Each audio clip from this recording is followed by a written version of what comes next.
안녕하세요. 애니어그램 TV의 최재숙입니다.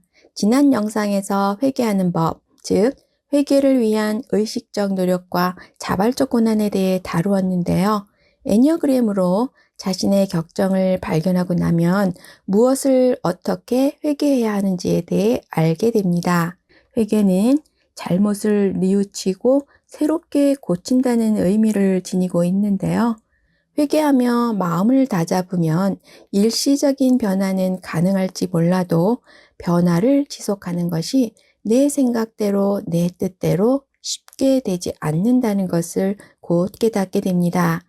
저의 경우 애니어그램을 통해 저의 행동 패턴을 알고 난 후 격정에 사로잡히지 않겠다고 다짐하며 애를 썼지만 마음대로 되지 않아서 실망과 좌절에 빠질 수밖에 없었고, 그래서 더더욱 격정에서 벗어나고픈 절박함을 가지고 이 책 저 책 관련 서적을 찾아보며 연구했었는데요.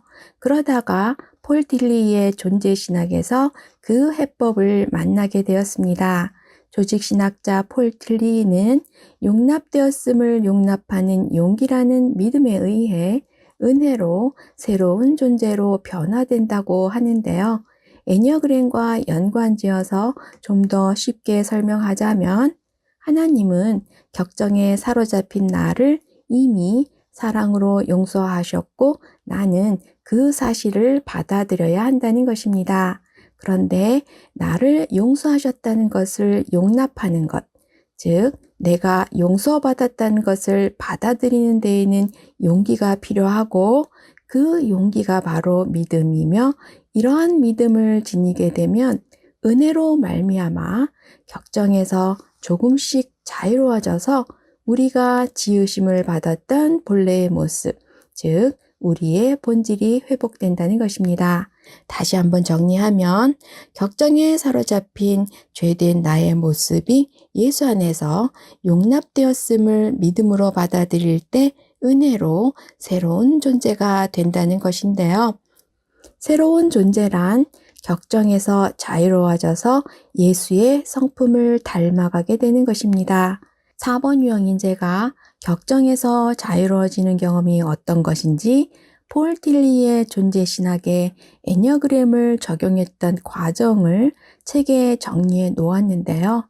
그 과정에 대해 살펴보고 난 후 9가지 유형이 격정에서 자유로워질 때 각각 어떤 모습으로 본질이 회복되는지 살펴보도록 하겠습니다. 용납되었음을 용납하는 용기. 나는 새로운 선택을 함으로써 격정에 사로잡히지 않으려는 의식적 노력과 자발적 고난을 실천했다. 그래서 친숙하지 않은 사람들과도 대화를 나누고 함께 밥을 먹으며 사람들을 의도적으로 피하지 않을 수 있게 되었다. 하지만 여전히 나는 사람들 속에서 자연스럽지 못했다. 다른 사람들이 하는 행동들을 흉내낼 수는 있었지만 내 속에 있는 시기라는 격정이 해결되지 않았기 때문이었다. 겉으로 드러나는 나는 의식적 노력과 자발적 고난을 통해 어느 정도 달라졌는지는 몰라도 내 안에서는 여전히 격정이 나를 지배하고 있었다. 애니어그램 수련이 수년에 걸쳐 이어졌음에도 격정이 제어되는 자기 변화는 쉽지 않았다. 그럼에도 불구하고 애니어그램을 통해 미미한 자기 변화를 경험한 나는 그 해답이 기독교 안에 있을 거라는 막연한 확신을 가졌다. 그리고 그 후 다시 수년간 거듭된 애니어그램 수련을 통해 애니어그램이 어떻게 작용하는지에 대한 해법을 틸리의 존재신학에서 찾을 수 있었다. 애니어그램으로 나의 성격 유형을 발견한 후 격정에 대해 알게 됨으로써 내면에서 역동하는 격정을 관찰할 수 있게 되었다. 그리고 자기 관찰에 의해 격정대로 행동하느냐, 격정을 제어하느냐의 갈림길에 서 있는 나 자신을 만나면서 때로는 새로운 선택을 하는 감격을 맛보기도 했다. 그러나 새로운 선택은 존재의 변화, 즉 새로운 존재가 아님도 알게 되었다. 오히려 새로운 선택으로 인해 스스로를 선한 존재로 여기게 됨으로써 자기의에 빠질 수 있음을 알았다.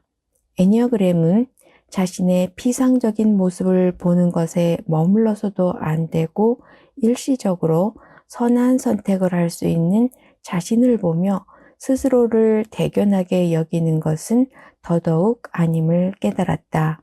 그리고 자기 관찰이 더 깊어짐에 따라 끊임없이 격정에 휘둘리고 있는 절망적인 나 자신을 발견했다. 그렇게 내 힘으로는 내가 변화될 수 없다는 한계에 부딪혀 방황하면서 어떻게 격정에서 자유로워질 수 있을까라는 절박한 물음을 던졌을 때 틸리이는 나의 물음에 대한 답을 들려주었다.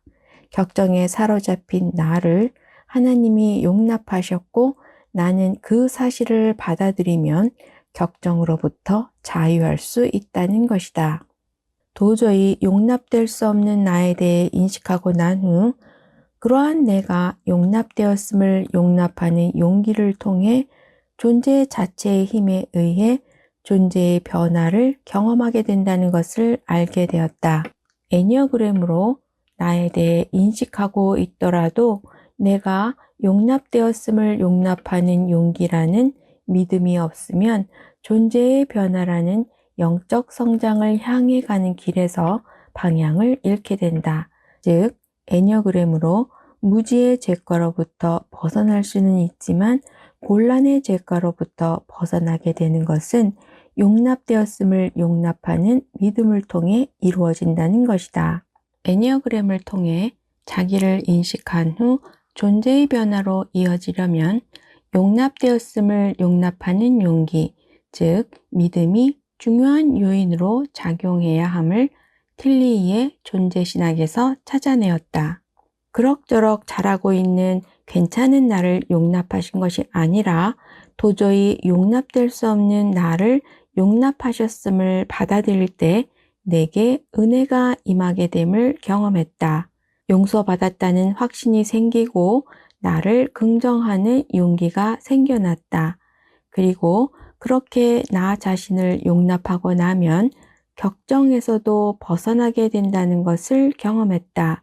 애니어그램을 통해 어떤 삶을 살아야 하는지 이미 알고 있지만 격정에 사로잡혀 여전히 같은 삶을 사는 절망적인 나 자신을 발견하고 그런 나의 유한함을 받아들일 때 절망적인 나에게서 벗어나게 되는 은혜가 임했던 것이다. 그것은 사람들과 함께 있는 불편함이 함께하는 즐거움으로 바뀌었다. 사람들로 인해 내가 행복해질 수 있고 또 나로 인해 사람들이 행복해질 수 있음을 알게 되었다. 그리고 마음이 흔들릴 때마다 나를 용납하신 하나님을 기억했다. 나를 사랑으로 용납하셨음을 받아들였다. 그리고 그것이 바로 유한한 존재라는 불안을 자각하지 않으려는 자기 높임이 아니라 유한한 존재라는 불안에도 불구하고 이루어지는 자기 긍정임을 알게 되었다.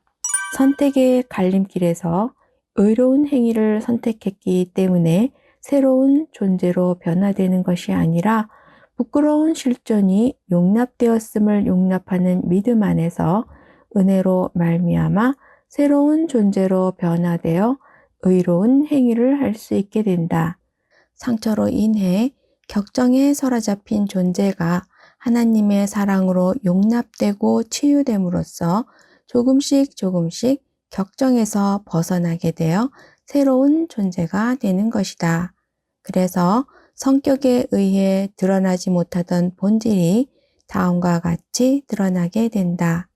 마음의 평정이 이루어진 1번 유형은 고요한 마음으로 타인을 수용한다. 자신과 다른 의견이 있어도 저 사람은 저런 성향을 가지고 있구나, 저렇게도 생각할 수 있구나, 저 시간에 저런 방법으로 처리할 수 있구나를 받아들이며 내가 옳다는 생각에서 벗어난다. 그래서 내가 완전을 이루어야 한다는 책임감을 내려놓을 수 있다. 하나님의 계획 안에서 모든 만물이 미숙함에서 성숙을 향해 가고 있음을 믿기 때문에 하나님이 이루어 주시는 때를 기다리는 지혜로운 사람이 된다. 겸손한 2번 유형은 자신의 부족함을 받아들이며 자신이 받은 모든 것이 하나님의 은혜임을 감사한다. 그래서 나와 아무런 상관이 없는 사람으로부터 선물을 받아도 기분이 상하지 않고 내가 도움을 준 적이 없는 사람으로부터 도움을 받아도 기분 좋게 받을 수 있다. 내게 있는 능력과 시간도 하나님의 은혜이기 때문에 나를 위해 기쁘게 쓰면서 자신을 진정으로 돌볼 수 있게 된다. 그리고 자신을 돌볼 수 있는 그 사랑으로 다른 사람들을 돌보면서 대가를 기대하지 않는 참 사랑을 베푸는 사람이 된다. 신실한 3번 유형은 자신의 진실한 감정을 알고 표현할 수 있다. 그래서 다른 사람들에게 좋게 보이도록 신경 쓰기보다는 과정에 충실해짐으로써 완성도 높은 결과물을 만들어 간다. 하나님의 뜻에 따름으로 자신의 의견을 고집스럽게 주장하기보다는 다른 사람들의 의견에도 귀를 기울일 수 있게 된다. 나의 이익을 위해서 남을 이용하는 것이 아니라 서로의 유익을 위해 협력하며 성실하게 최선을 다하여 목표를 향해 나아간다. 그래서 남들로부터 인정받기 위한 성공이 아닌 자신이 진심으로 원하는 성공을 이룬다. 침착한 4번 유형은 하나님이 늘 나와 함께 하심을 안다. 그래서 나보다 뛰어난 사람이 있어도 나를 향한 부정적인 시선이 느껴져도 마음이 요동치지 않고 침착함을 유지할 수 있다. 내게 있는 것들이 하찮게 보이고 부정적인 생각이 들지라도 나 대신 일하시는 하나님이 내 안에 계심을 믿기 때문이다. 그래서 사람들과의 만남을 피하지 않고 사람들과 많은 경험을 함께 한다. 그리고 그러한 경험들을 바탕으로 지금까지 볼 수 없었던 전혀 새로운 나만의 것을 창조하는 사람이 된다. 초연한 5번 유형은 자신이 하나님의 섭리 안에 있음을 안다. 그래서 완벽한 지식을 스스로 갖출 수 있다고 생각하지도 않고 자신을 지식으로 가득 채우려고 애쓰지도 않는다. 지식에 연연해하는 것이 아니라 자신의 시간, 물질, 지식 등 자신이 갖고 있는 것들을 사람들과 함께 나누며 직접 몸으로 부딪히면서 세상에 대한 통찰을 얻는다. 사람들로부터 떨어져서 홀로 책을 통해 얻은 사변적 지식이 아닌 경험을 통해 얻은 통찰을 세상 사람들에게 들려줌으로써 미래를 개척할 수 있도록 돕는다. 용기 있는 6번 유형은 하나님을 의지한다. 내면에서 끊임없이 두려움이 솟아날지라도 그것은 근거 없는 두려움임을 안다. 그래서 걱정이 생기면 이게 진짜 걱정할 만한 일인가? 한 번 더 생각하면서 자신의 두려움을 극복해 간다. 뿐만 아니라 하나님을 의지하면 어떤 상황에서도 하나님이 안전을 책임져 주실 것을 믿는다. 그래서 낯선 사람을 만나도 의심하지 않고 한 번도 안 해본 일일지라도 책임감을 갖고 자신 있게 실행하며 스스로 대처해 나간다. 맑은 정신을 유지하는 7번 유형은 쉴 새 없이 이 생각에서 저 생각으로 빠르게 건너뛰지 않는다. 그래서 어수선하거나 산만하지 않고 현재 하고 있는 일에 집중한다. 더 재미있는 일을 찾기 위해 지금 해야 할 일을 미루지도 않고 고통을 기피하느라 지금 하던 일을 그만두지도 않는다. 만족은 이것저것 하면서 얻을 수 있는 것이 아니라 고통을 견디며 현재 하고 있는 것을 지속할 때 얻게 된다는 것을 알기 때문이다. 그래서 이것저것 새로운 계획을 세우기보다는 이미 세워진 계획에 참여하고 삶 그 자체에 만족하며 감사한다. 소박한 8번 유형은 어린아이와 같이 순수해진다. 상대방의 말에 귀를 기울이며 상대방의 생각과 행동을 있는 그대로 인정하기 때문에 상대방이 내가 생각하는 대로 따르기를 요구하지 않는다. 상대방의 형편에 마음을 기울이며 내게 필요한 것은 상대방에게도 필요한 것임을 알기 때문에 내 것으로 만들기 위해 상대방을 이용하지도 않는다. 오히려 상대방이 재능을 살릴 수 있도록 비전을 제시하고 도움으로써 그들의 삶을 향상시키고 다른 사람의 이익에 앞장서는 리더가 된다. 근면한 9번 유형은 자기 자신에게는 물론 다른 사람들에게도 적극적으로 관심을 기울이며 최선을 다한다. 자신이 해야 할 일을 끝까지 미루거나 누군가 대신해 주겠거니 여기던 자신에 대한 무관심은 자신에 대한 열의로 바뀌어 능동적으로 일을 하고 적극적으로 자신을 개발해 나간다. 다른 사람의 의견에 무조건 맞춰주려던 타인에 대한 무관심은 다른 사람을 배려하는 사랑으로 바뀌어 타인을 지지하며 이해한다. 내면에서 에너지가 솟아나면서 활기찬 사람이 된다.